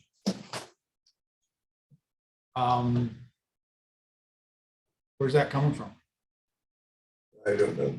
I've got that one spotlight, but that one should be Mike. I can take spotlight off. I think. See, there are some bees that have been in a building or a tree for years, nobody's treating them. Right. And they've been there for more years, and a few more years, and they still haven't been treated, and the mites aren't killing them. And then you got somebody who's got a colony, I treat them real good, the mites still take over. So if you, let's say you test them 3 times a year and they only have 3 every time, you just don't need to treat them then, right? They're kind of taking care. There of you themselves. go. You found some bees there that are able to deal with them. Yeah, they're able to tolerate them or able to keep them under control. Yeah. So what I do in my queen rearing is I have a little bit higher threshold than a lot of people. So 12 mites, I probably won't treat. And it depends if it's a queen that I'm interested in keeping her genetics and raising more queens from, and she's got 12 mites, I'll let it slide. I will note that, and that may not be the first one that I raise queens from or the one that I'm most excited about. If it's got more than that, then I treat them and I don't raise queens from those bees again. So it's the ones that have 0, 1, 2, 3. That's what I'm really looking for. And those will be the first queens that I raise more queens from. But, I only run a dozen to 2 dozen hives, and I just don't have that much flexibility. A lot of times it's like, oh, these are out, I'm going to have to treat them. And I get a few that it's okay. If they survive the winter, then I've got some promising ones, and then they don't survive the winter and I'm right back where I started again. So, but yeah, that's one reason to not treat them is to try and let them develop that ability to deal with them on their own. Yeah. I think though that you still have to pick a threshold, and when they're over it, treat them, because they will, when my hive dies and another hive comes in and robs it out, there's some mites that go with it. So other people's bees can get some of my mites if that happens. And if you got a neighbor who isn't treating at all, and pretty soon the numbers are way high and the bees are still going, they can spread. Or if the hive dies out, those bees can spread to other hives looking for a new home and carry those mites with them too. So.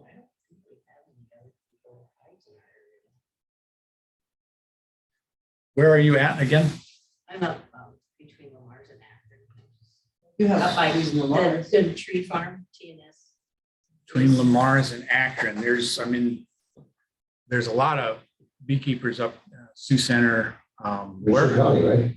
No, Plymouth County. yeah, Um, I'm 8 miles. You're in Plymouth too. I'm 8 miles east of Yeah, it's hard to say. Have you ever gotten on Bee Check, Bee Watch? I can never Drift Watch. remember. Huh? I watched. Drift Watch. Drift watch. Drift Watch. So it's where beekeepers can register their hives, that. Yeah. like commercial orchards or organic.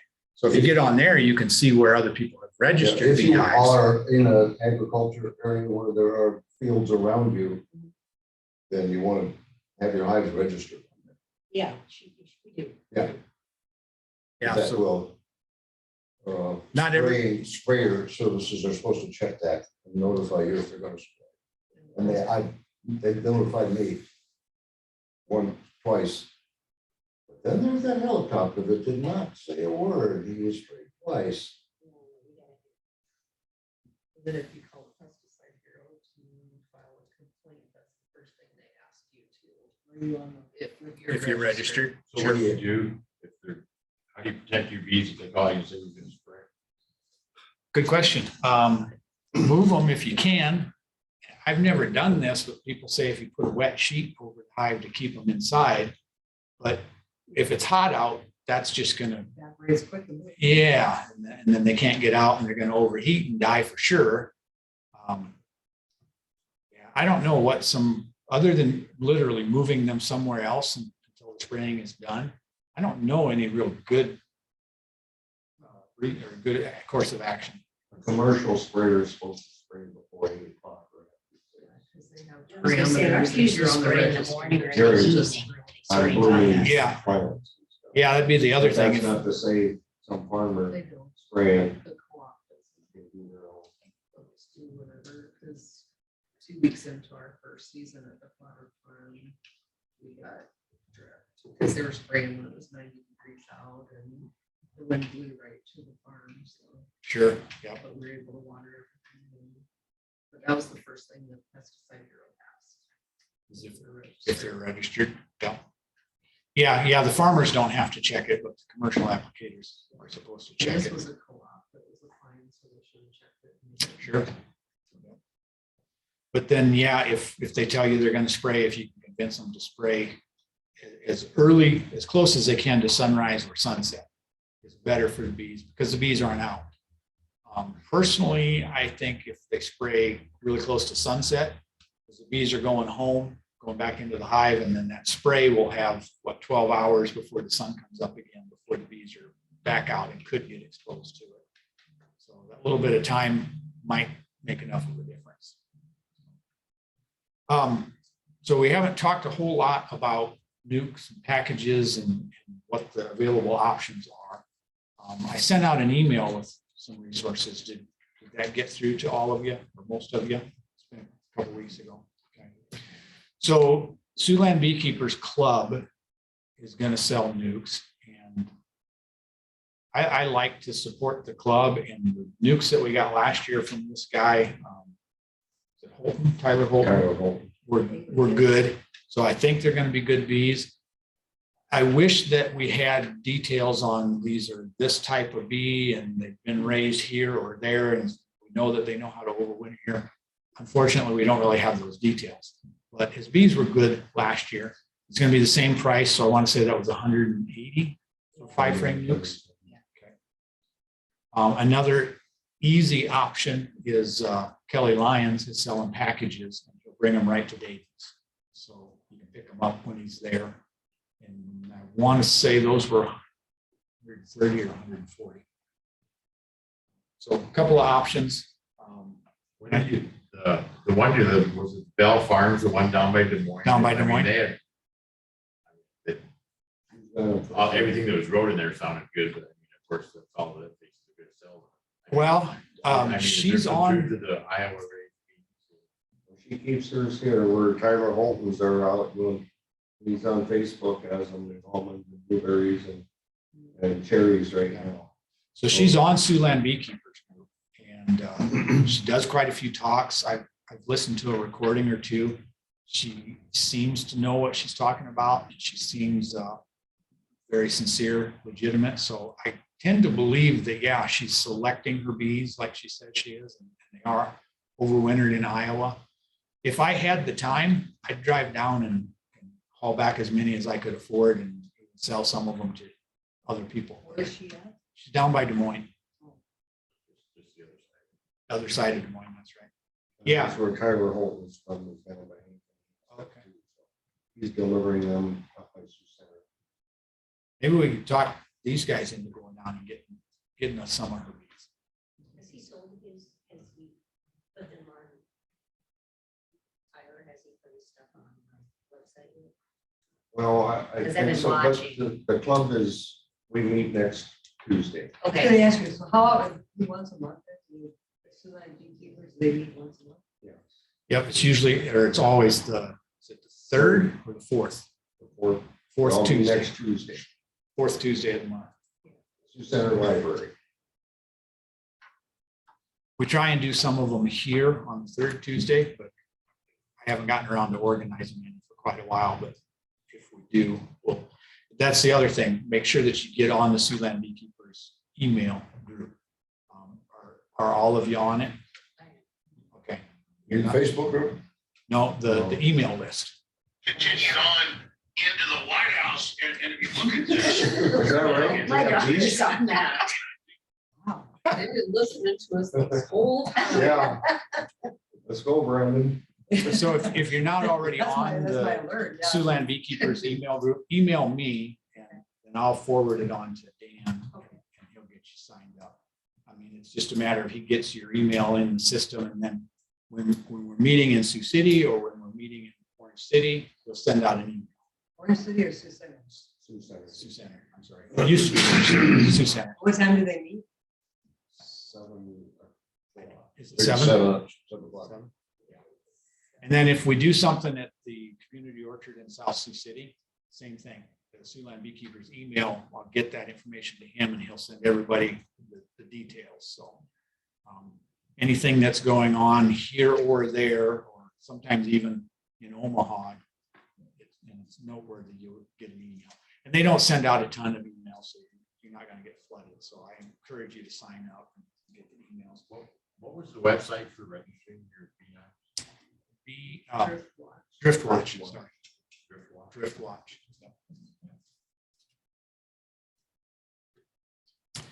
Any other questions? Other than that, Dean's got some extractor stuff to show us out in the lobby. So what's your goal after you get these? What do you want out of Honey. honey? Dave, do you need a minute to set up? So how you gonna get the honey? We'll probably take like a 5-minute break then. Raisin rice. Bring them to your house and pull all the honey out.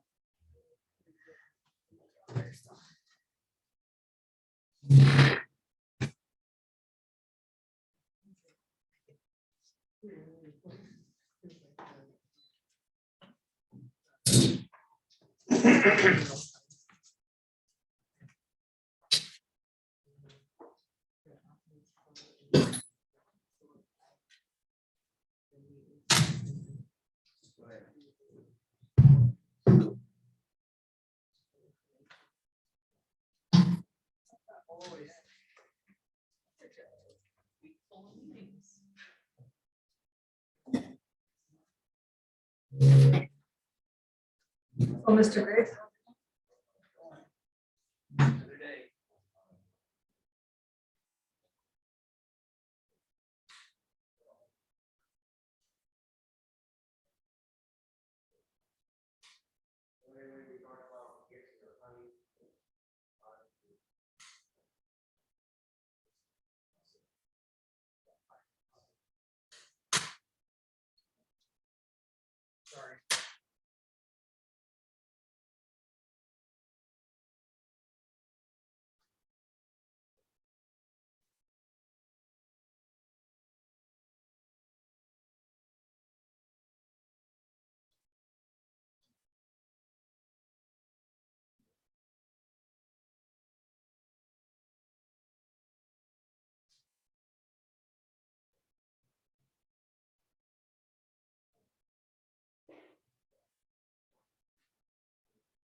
one next to it. So, these are in the same field, and everything else is,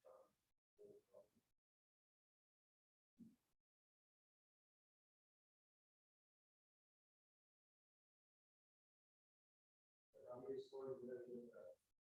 You got this box with all these frames in it. It's like,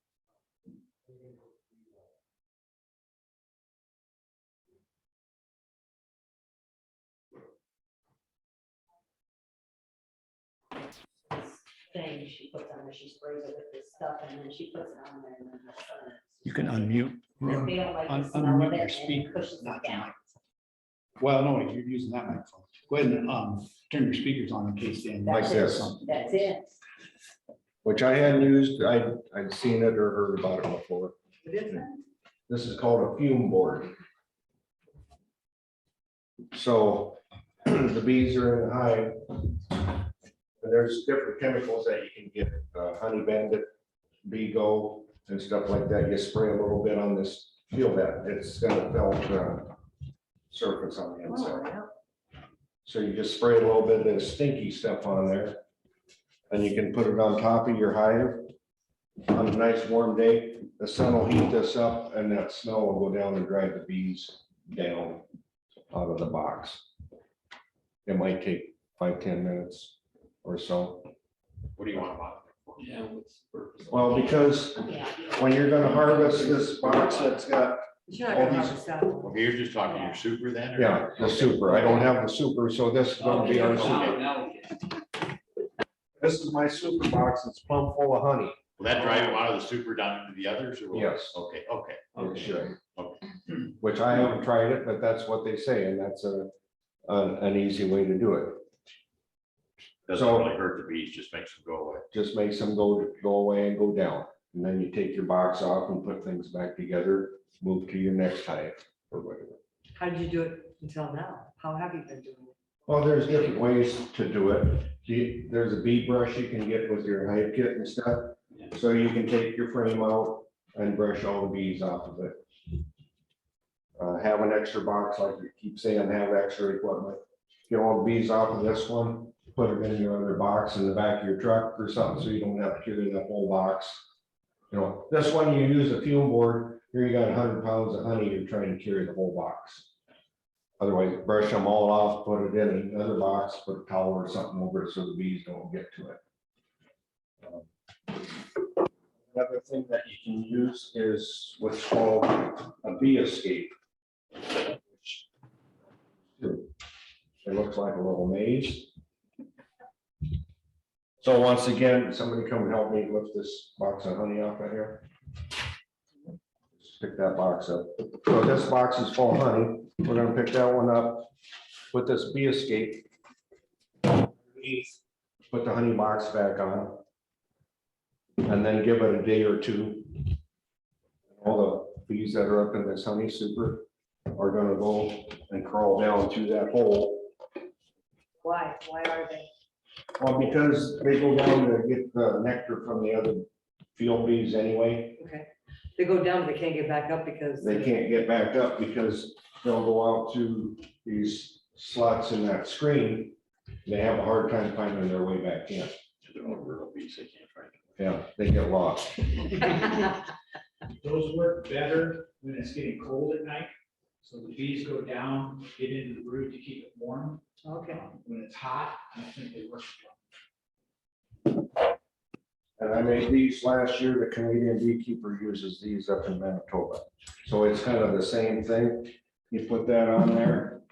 The bees can go down and crawl out through these cones, but then they don't come back in quite as well. The down, Pretty trusting that bees would just do all that, go through those cones and stuff.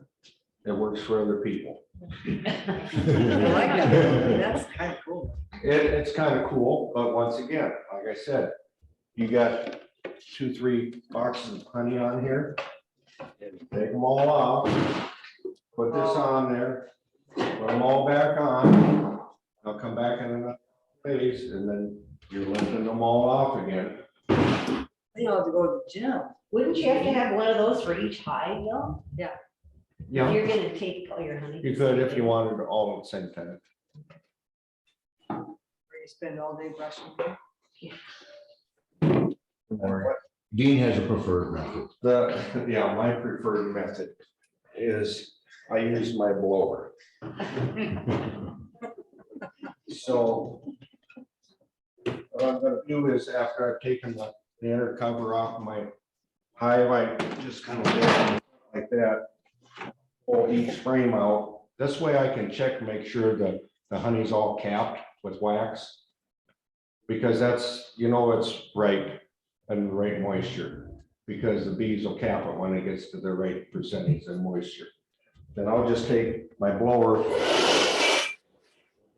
bees off the front of the hive, put it in my empty box. Oh, I'm gonna get you one of those.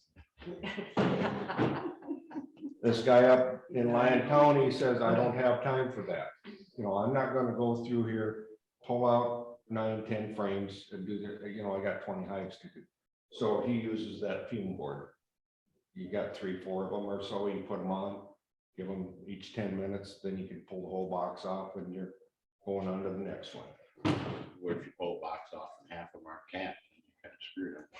That's kind of what I think, but some people deal with it. They It got so balances much out, stuff, They don't have time to check it all. Right. They do what they got time. So anyway, any questions on that? I have one. What is that? No. The most important thing is, From experience? yes, make sure that you remove, you may not have followed the process here. From experience. Take the frames out of your supers in the field. Put them in a separate medium-sized box or a deep box, doesn't matter. Some people use like a Rubbermaid Tupperware box or something. But like get it in that. there and cover it up. Cover, I use a wet towel, so it doesn't blow off. Bees will just Everybody else's bees will be coming to it. That's exactly right. They're all the honeys now in this concentrated area over here, they're gonna go find them.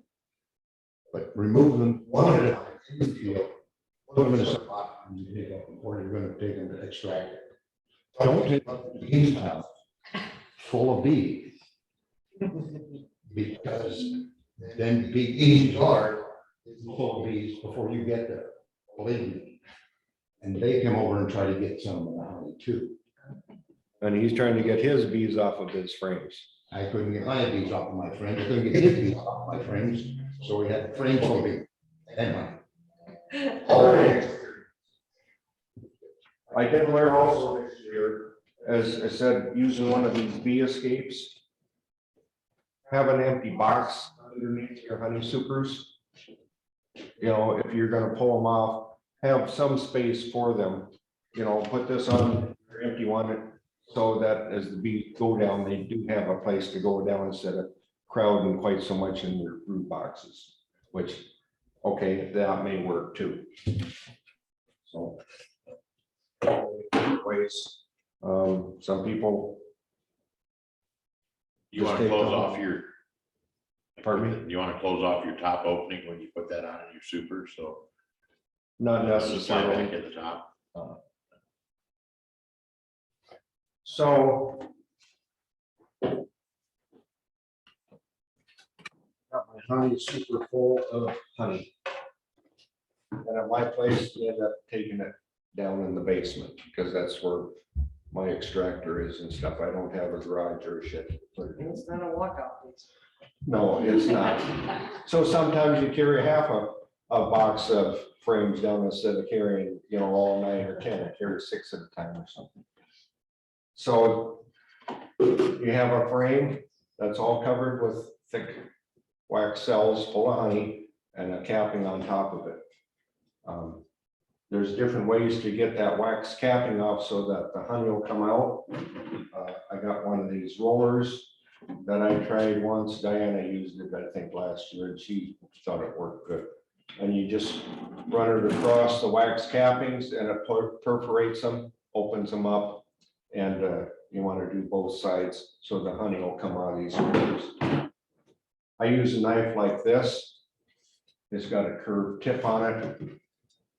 This is my uncapping tank. If you look inside, it's got a screen in the bottom of it that the honey can go down through. Take a frame like this, and you just take this knife and run it up along the edge of the wooden frame, cut off that top cap of wax, and do that to both sides. You're gonna have a bit of a mess. The honey's gonna run down in here. And you wanna make sure you get all the caps opened. If there's some that the knife doesn't get, you have a scraper like this, and you can just kind of open them all up. And then this is a honey extractor. This will hold, it'll hold 6 of the medium super frames. And this one will hold 3 of these deep frames. Now, all those cells that the bees make the wax with, they're built at an incline, like a 15-degree incline up on each side, kind of holds the honey in and stuff. So you want to make sure, my 6 framer, you put the top bar to the outside so that honey will flow out, because as it spins around, the honey will flow out both sides. With this one, the frames sit down here like this. This can do 3 of these deep frames.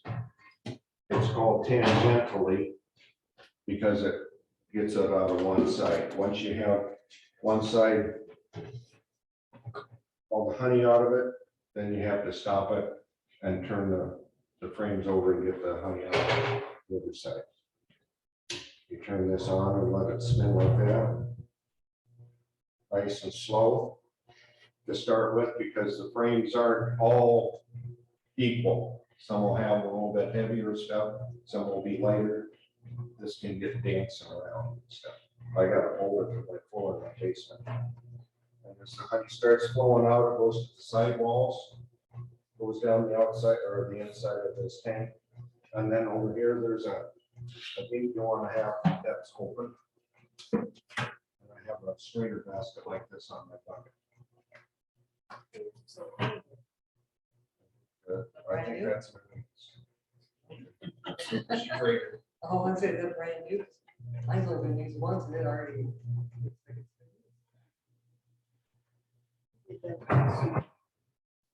Pretty soon it gets to spin, it spins all the honey out. It might take 5-10 minutes. So the first ones I did, I used a hand crank. I cranked it for about 15 minutes. And then after the second time, I thought about 10 minutes. After a couple more rounds, 5 minutes was enough. I'm going to get an electric one. So the honey comes out of the super boxes, the wax is uncapped, it goes in here, you get strained through this, and that's the extent of any processing we do with honey. And this bucket has a little gate on the bottom that can be opened up to fill your bottles and jars. There's an instrument here. You know what this is? Refract downward. And what's it used for? Check your sugar content. On some things. That's for moisture though, right? This one, we check moisture. If you look through that, hold it so you're under a light. There's several scales. The one to the right is for moisture, for water content. So the bees will cap this honey at about 17–18% moisture. If it's too wet, they won't cap it. If it's too wet, it can ferment and stuff. So this is a little tool we use to check and see where the honey, moisture is. So what do you, I mean, Yeah, what are you gonna do with it if it's too hot? it's too high, do you not sell it, or you just? Well, I try to, Can you dry it, or? you can dry it, and there's different ways, and I haven't got the exact right way to do that yet. Here I got this bucket of honey that I've extracted, and it's 19%. What do I do? Well, I got a little basement, put a heater and a dehumidifier in there, and Yeah. let it sit in there for 2-3 days. That'll help. Some people say, take your honey supers and stack them in there kind of crosswise, let it heat up and dry down. So you could take a sample of honey off of your frames kind of the same way. Even So, though that honey's capped, do you think? Is it gonna be real consistent throughout? I mean, if you just took it out of one over here, you checked it, is that what it's gonna be when you spin it, or? who knows, because as the bees put this in, some of it was in here 1st of June, some of it was in the end of July, some of it was a little later. It's hard to tell. Almost gotta check the whole batch. Well, and you get a 5-gallon bucket, my dilemma is, okay, I take a little sample of honey off of there. I'm getting that little spot off the top, what's it like down the bottom? You know, Stir it up. stir, it, well, yeah. Still, I so, usually take it 2 or 3 times during the extraction process. and that's what I'll do, I'll just take this and, And would you think though that the lighter honey, the one that has more moisture would actually rise to the top as it's coming down anyways? Kind so of like with what does that anything. read in It there? moves so slow when you're There's a little extracting it, sample of honey. you don't Well, realize. you're not doing it right, because Dean's supposed really fast. That's because he's got a hot house and extraction. Yeah. What's it read?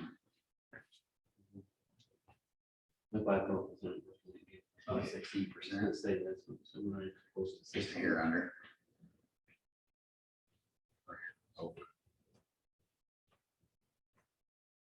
So that'd be good, dry enough honey. Maybe too dry. It'll work on the toast.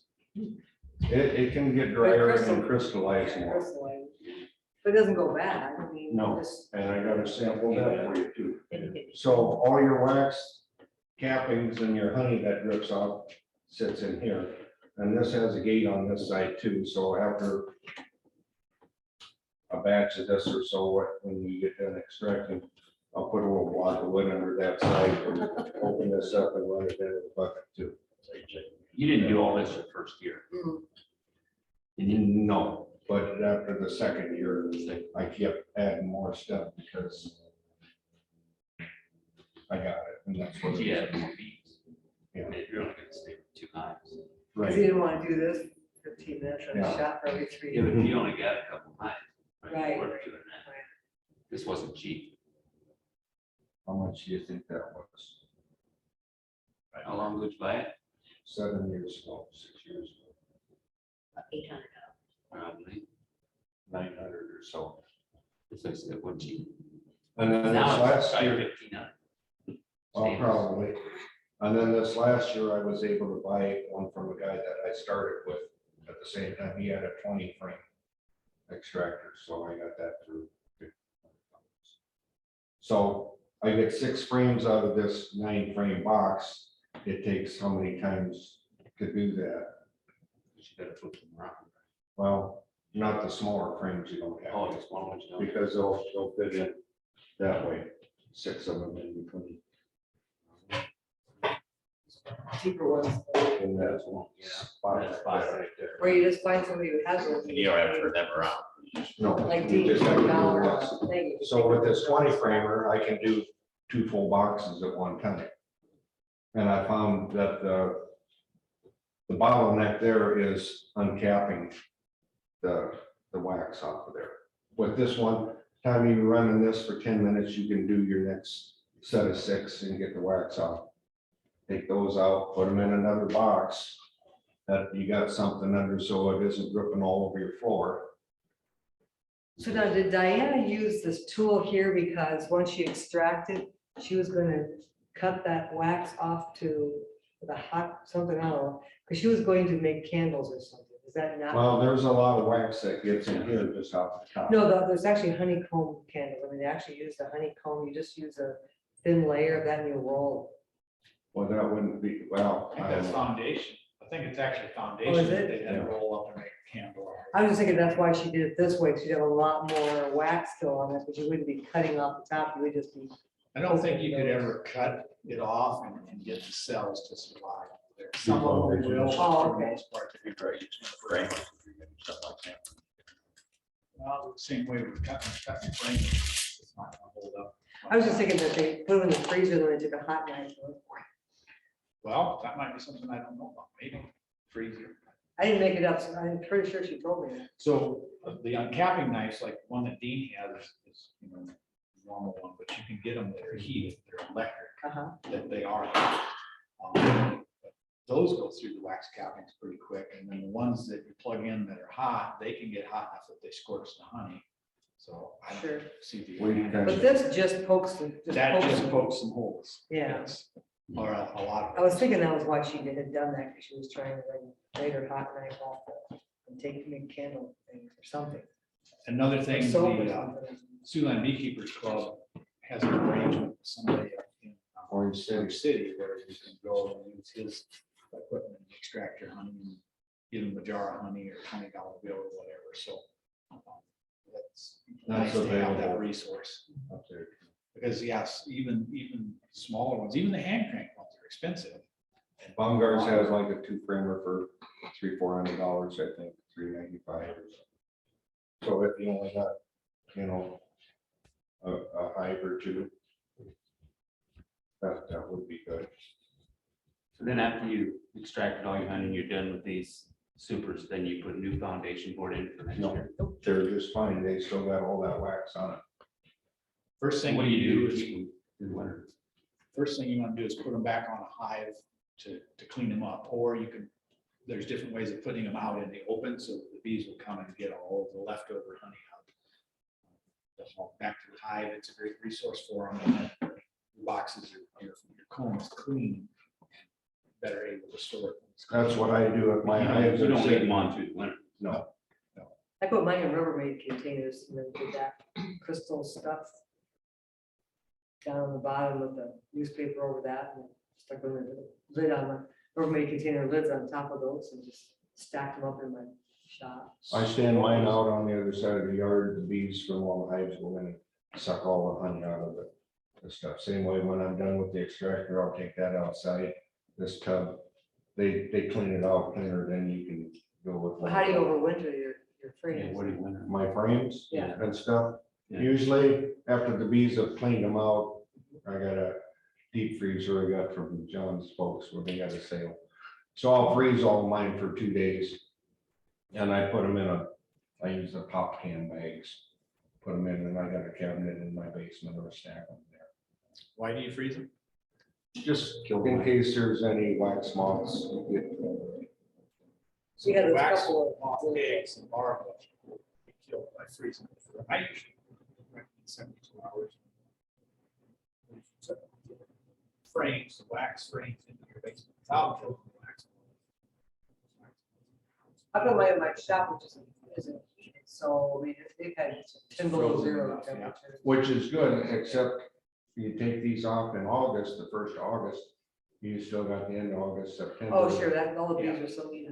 Yeah, well, the wax moths are still active until we've had several hard frosts, so they'd be in. I took them out of my yard though, that's when I did, I made sure everything was cleaned off, you know, they cleaned them all up. And I just stuck them in Rubbermaid containers and put that crystal stuff. So what crystal, what do you? Like the I moth, don't like, it's like moth stuff, but it's. moth. Did you get it from Dayton's? I did, Okay. Don't use moth crystals because. no, it's from there. Yeah. Yeah, so the bee supply companies, they sell stuff that's specifically for keeping wax moths out of. Yep. Honeysuckers and safe. But the moth crystals, carcinogenic, it gets in the wax, it'll kill bees and it'll give people cancer. So don't make the mistake of using actual moth crystals, but yeah. I was gonna stick them in a bag, but I had the Rubbermaid containers, so they just said, put some crystals down, put the newspaper layer on top of that, and then just set your frames on top of that, snap your lid down and you're good. And you may want to give those a chance to air out before you start using them again. I mean, I've never used it, but it seems like a good idea to let them air out. And they said when you open it, it'll all be gone because they'll be, that evaporates It out. evaporates. I had a bunch of supers this year that I just stacked outside. I thought, I'll see how that goes. I got a cement pad by picnic table. And when I went and checked them later on here, I got mice, you know, so I thought, well, this isn't gonna work. You know, people say, just stack them outside or under a lean-to or a covered shed or something outside. So the wax moths don't like air movement, and they don't like light. So if you stack the boxes up like you would in a hive, then it's dark and the air can't get in there. If you come up with a way of stacking them on the side so that these tops and bottoms are exposed to light and air, supposedly they aren't as attractive to the wax moths. So I don't have a good system yet. Right now, mine are in my garage waiting for me to get the time to store them for winter. So they're still just kind of, but I've, knock on wood, I've gotten by pretty lucky putting them in the garage and not having wax moths get in the garage or get into them. But somebody on Sea Land Beekeepers Facebook group had something where I think they were taking 4 boxes and stacking them up with these together. That was Phil Wester. Okay. And then ratchet strapping them together. That's what I did, well, that's what you guys told me to do, that's what I did with my supers, and then let the bees come and clean them all up. Yeah, and by having the bottoms of both sets of boxes exposed to light and air, the wax moths aren't attracted to it. Bees can come and clean them up. I left them for a really long time, in fact, we'd already had lots of freezing temperature before I ever. So he just leaves his on all He winter. leaves them outside. Like that? Yeah, mine, they look great, there was nothing wrong. Not a lot of I think he put a lid over top because with the handle holes, so they wouldn't collect the water and snow and stuff, you know. Sure, just right, put something yeah. over it, so they wouldn't go in. One of the other products that we do at our house is spun honey or cream honey. Is anybody familiar with that? It's what? Spun honey, It's great on toast. cream honey. That's my preference. I don't eat this stuff. So how do you make it that way? What's in it? Well, honey. here's You a just spoon. spin the crap out of it and it changes consistency. Really? Yeah. It's a crystallization process. Okay. So, of course, Sous Vide Honey's downsize their containers like everybody else, but they used to come in a 1 pound container. Sure. So you mix 1 pound of this spun honey or a starter, like sourdough bread or something, and 10 pounds of the liquid honey like this. I got a little bucket, like a frosting bucket from Casey's or something, and I got a 10-pound mark. I fill it with liquid honey, scrape this in there and put it in, and I got a paint mixer on my grill, and I stir that up for 10 minutes or So you need that as a starter then to? So that makes the crystallization process. Store them 2 weeks or so and there they are. It's just Yeah, so if each jar. Well, I do it individually in the jars. Oh, it's really firm. If you Put Google, liquid honey in and then I use the wide mouth mason Oh, I jar, like decorative those. ones, and then put about a teaspoon of that Oh, spun honey in really the soil. good. Yeah. That provides the crystal. Well, some people put small, flavors. small, with the crystals that are. But if you do that, you're supposed to do it in a commercial kitchen. Okay. You know, So it's, Oh, yeah, I like. once that. that I sample got is too many in there, friends. it all crystallizes around. They're doing it so- so if you Google Semi-solid. Yeah, yeah. It's easier to spread. if you Yeah. Google Oh, yeah. dice Liquids are running all over. method, Oh, yeah. dice perfected the cream I honey see we got process. one. So But my husband. it's 10% took the thing off and cream honey fabricated something so he could put his 90% grill on. liquid. The way the process works is, honey is going to crystallize eventually. So this is really fine crystals. So the one little fine crystal will cut 4 meters, 4 for each one of those, and just kind of it takes off. And so he figured out that 10% is the right ratio, because more than that, it's not doing any good. Less than that, it's not. So, and then the next thing is if you put it at 55 degrees after you stirred it all up, that's what it's doing, is making sure that majority of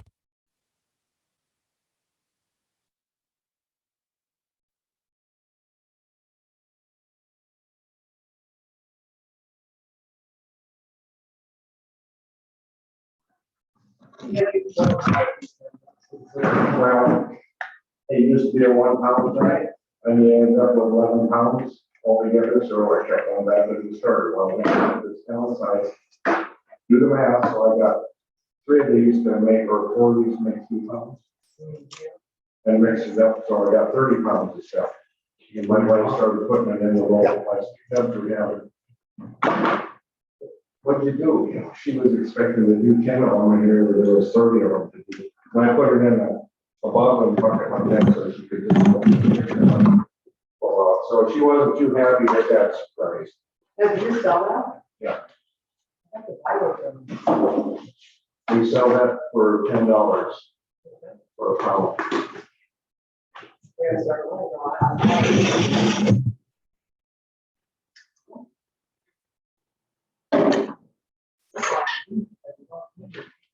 And one of the guys that we have our bees on the property, we get kind of around to them and usually, a cigar oil and then have a cream honey or honeycomb or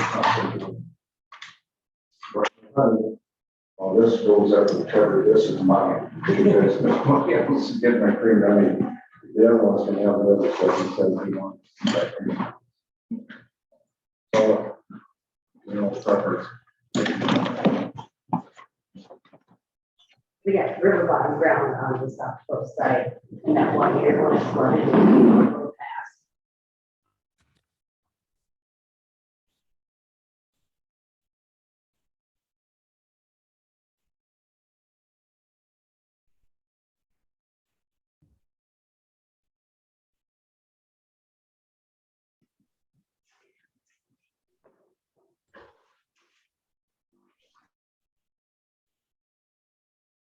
Oops, sorry.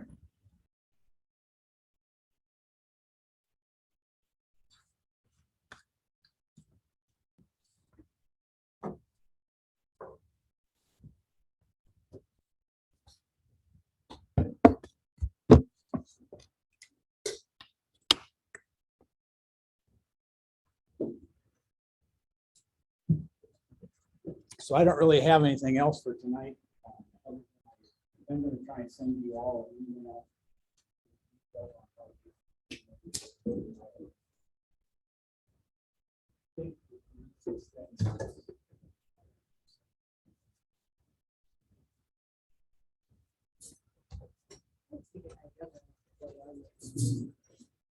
So Iowa Honey Producers is the state bee club.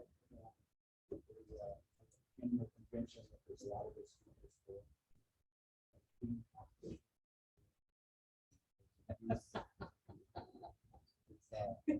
Hive scholarship, so big deal. Oh, sure it is. It's a good organization. What time of year is that?